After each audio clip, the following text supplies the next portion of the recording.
አንድ የሃይስኩል ተማሪ አንድ የስፓኒሽ ክላስ ማለፍ ስላቃተው ብቻ ችግሩ የሱ ማጥናት ሳይሆን የአስተማሪዋ ድክመት ነው ብሎ ሽጥቅ አርግቶ ገደላት ቢባል ማን ያምናል? ሰላም ጤና ይስጥልኝ ክቡራትና ክቡራን ተመልካቾቻችን፣ አሜተኛው እባላለሁ። እነሆ በሌላ ቪዲዮ ተመልሰን ተገናኝተናል። ይሄንን ቻናል ሰብስክራይብ እያደረጋችሁት ነው ብዬ ተስፋ አደርጋለሁ። ቪዲዮ እንግባ።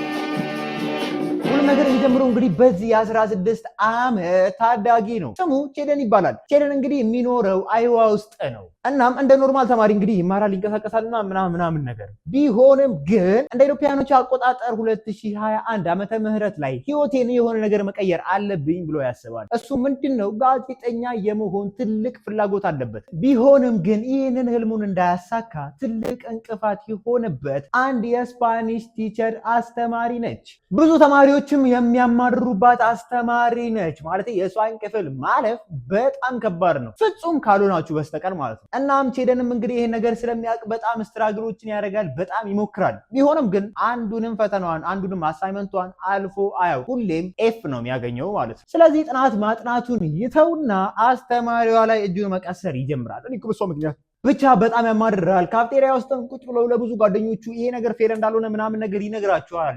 they already knows በቃ ያውቁታል፣ መጀመሪያውንም ያውቁታል እና ከሱ ሀሳብ ጋር ይስማማሉ። በጋራም ሴትዮዋን ይሰድቧታል ምናምን ነገር ያማርራሉ። ብቻ ለብቻው ሄዶ የስፓኒሽ አስተማሪዋን ለማናገር ይሞክራል። እኔ እኮ ይሄ ውጤት አይገባኝም ምናምን እየሞከርኩ ነው፣ ትንሽ ደግፊኝ ይገባል ምናምን ነገር ይላታል። ብቻ በጣም ያማርራል፣ በጣም ይናደዳል። ለጓደኞቹ እየዞረ እቺን ሴትዮ መግደል እንደሚፈልግ ይነግራቸዋል። ከሚያማርርባቸው ተማሪዎች መካከል አንዱ ይሄ ልጅ ነው። ስሙ ጀርሚ ይባላል። ጀርሚ እንግዲህ ከሱ ጋር በተመሳሳይ ሁኔታ የስፓኒሽ ክላስን የሚወስድ ልጅ ነው። ስለዚህ በንጋታው ትምህርት ቤት ሲገናኙ ወደ ስራ ይገባሉ። ሴትዮዋን ይሰልሏታል፣ መግቢያ መውጫዋን እንዳለ ያጣራሉ ማለት ነው። እናም የልጆች ነገር እንግዲህ ምን ያደርጋሉ?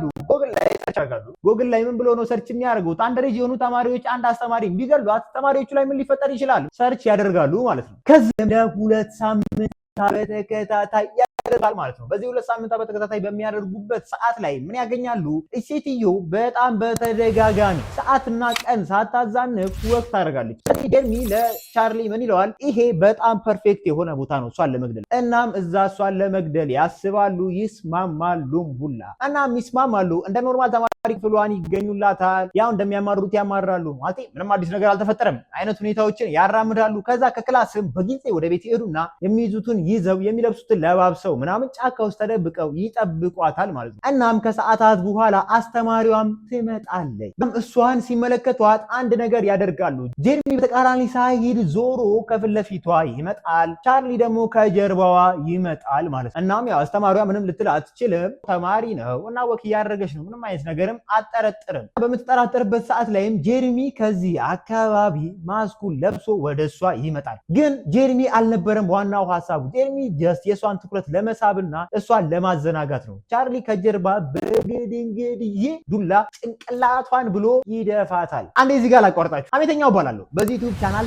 የተለያዩ የወንጀል ታሪኮችና አስደናቂ ክስተቶች የምንነጋገርበት። እንደዚህ አይነት ኮንተንት የሚመቻችሁ ከሆነ ላይክ እና ሰብስክራይብ በማድረግ ይሄንን የሐሜት ኮሚዩኒቲ ሰፋን አድርገው። በል ወደ ታሪኩ እንመለስ። ከዛም እንግዲህ ጭንቅላቷን ይመታታል፣ በተደጋጋሚ ይቀጠቅጣታል። ከዛ በኋላ ሲደክመው ለጀርሚ ይሰጠዋል፣ ጀርሚም ይቀጠቅጣታል። ከዛም ከሞተችላቸው በኋላ ስልኳን፣ ንብረቷን፣ ገንዘቧን እንዳለ ዝርፍርፍ ያደርጓታል። ምናልባት እንኳን የእሷን ሬሳ ሰው ቢያገኘው ይሄ ነገር ለመስረቅ የተደረገ ነገር ነው ብሎ እንዲያስቡና ወደ ትምህርት ቤት ላይ ትኩረታቸውን እንዳያደርጉ በሚል ሀሳብ ማለት። ከዛ በኋላ ይጎትቷትና ወደሆነ ጫካ ውስጥ ወስደው ውትፍ ያደርጉ። ከዛም ወደ ቤት ይመለሳሉ። ለሰሩት ስራ ሽልማት ብለው ራሳቸው ግን በቢራ ያንበሸብሹታል። ሌሊቱ ሙሉ ሲጨብሱ ያድሩታል ነው የምላችሁ። ብቻ በንጋታው እነዛ ሁለት ደደቦች ወደ ትምህርት ቤት ይመለሳሉ። ምናምን የሰሩትን ስራ እንደ ጀምድ ለክፍል ተማሪዎቻቸው ለጓደኞቻቸው ምናምን ይነግሯቸዋል። ከዛ ይሄ ነገር እንግዲህ ተማሪዎቹ ሲሰሙ ግራ ገብቷቸው እየምርም ቆይ አስተማሪዋን ገለዋታል እንዴ ለምን ይጠፋችሁ ቆይ ዛሬ ምናምን ብለው ተደናግጠው ወደ ፖሊስ ጣቢያ ይሄዱና ሪፖርት ያደርጋሉ ማለት ነው።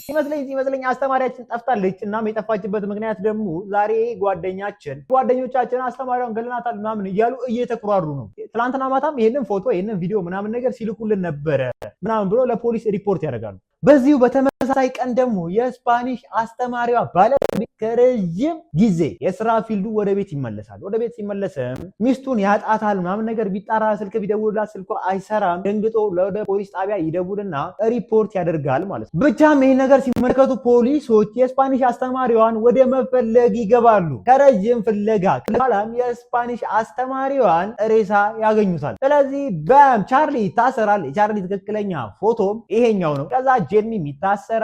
ጀርሚም ትክክለኛ ፎቶ ይሄንን ይመስላል። ስለዚህ የፍርዱም ሁኔታ ሲጠናቀቅ በስተመጨረሻም ቻርሊ የእድሜ ልክ ጽኑ እስራትም ይፈረድበታል። ጀርሚም እንግዲህ በተመሳሳይ ሁኔታ የእድሜ ልክ ጽኑ እስራት ይፈረድበታል። ተመልካቾቻችን ለዛሬ የነበረኝ ምርጥ ሐሜት ይሄንን ይመስላል። ቪዲዮውን ከወደዳችሁ አገላለጤ ከተመቻችሁ ላይክ በማድረግ በሌላ ቪዲዮ ተመልሰን እስከምንገናኝ ድረስ ሰላም ለእናንተ እያልኩኝ እኔ ከወዲሁ መሰናበታችሁ ሐሜተኛው ባላለው። ተመልሰን እስከምንገናኝ ድረስ ቻው፣ እወዳችኋለሁ።